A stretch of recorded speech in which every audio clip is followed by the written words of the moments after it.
2015ರಲ್ಲಿ ನಾನು BBMP contest ಮಾಡಿದ್ದೆ. 83 ಜನ ಜ್ಞಾನಿಗಳು ನನಗೆ ಮತ ಹಾಕಿದ್ರು.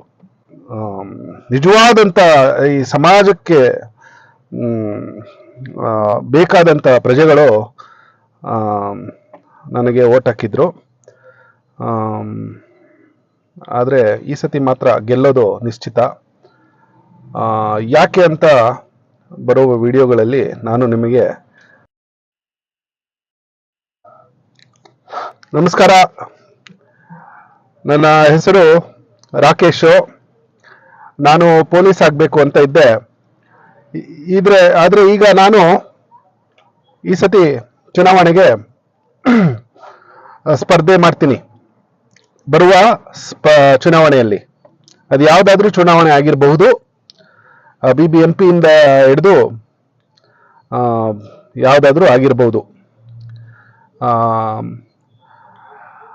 ನಾನು ಯಶವಂತಪುರದ ನಿವಾಸಿ, ಯಶವಂತಪುರ ಮತ್ತಿಕೆರೆ ನಿವಾಸಿ.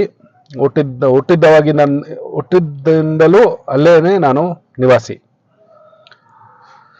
ಈಗ ನಿಮ್ಗಳಿಗೆಲ್ಲ ನಾನು ಪೊಲೀಸ್ ಆಗ್ಬೇಕಾಗಿತ್ತು, ಆದ್ರೆ ಪೊಲಿಟಿಷಿಯನ್ ಯಾವಾಗ ಆದೆ ಅಂತ ನೀವು ಕೇಳಿದ್ರೆ, ಈಗಾಗ್ಲೇ ನಾನು ಆ ಆಸೆ ಬಿಟ್ಟು 20 ವರ್ಷ ಆಗೋಯ್ತು. 20 ವರ್ಷದ ಹಿಂದೆ ಅಂದ್ರೆ 2005ರಲ್ಲಿ ನಾನು ಪೊಲೀಸ್ ಅಲ್ಲ, ತುಂಬಾ ಆಸೆ ಇತ್ತು ನಾನು ಪೊಲೀಸ್ ಆಗ್ಬೇಕು ಅಂತ.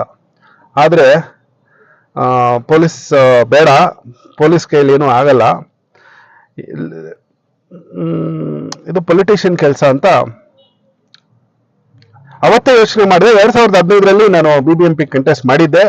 83 ಜನ ಜ್ಞಾನಿಗಳು ನನಗೆ ಮತ ಹಾಕಿದ್ರು. ನಿಜವಾದಂತ ಈ ಸಮಾಜಕ್ಕೆ ಬೇಕಾದಂತ ಪ್ರಜೆಗಳು ನನಗೆ ಓಟ್ ಹಾಕಿದ್ರು. ಆದರೆ ಈ ಸತಿ ಮಾತ್ರ ಗೆಲ್ಲೋದು ನಿಶ್ಚಿತ. ಯಾಕೆ ಅಂತ ಬರುವ ವಿಡಿಯೋಗಳಲ್ಲಿ ನಾನು ನಿಮಗೆ ಕೂಲಂಕುಷವಾಗಿ ತಿಳಿಸ್ತೀನಿ. Thank you.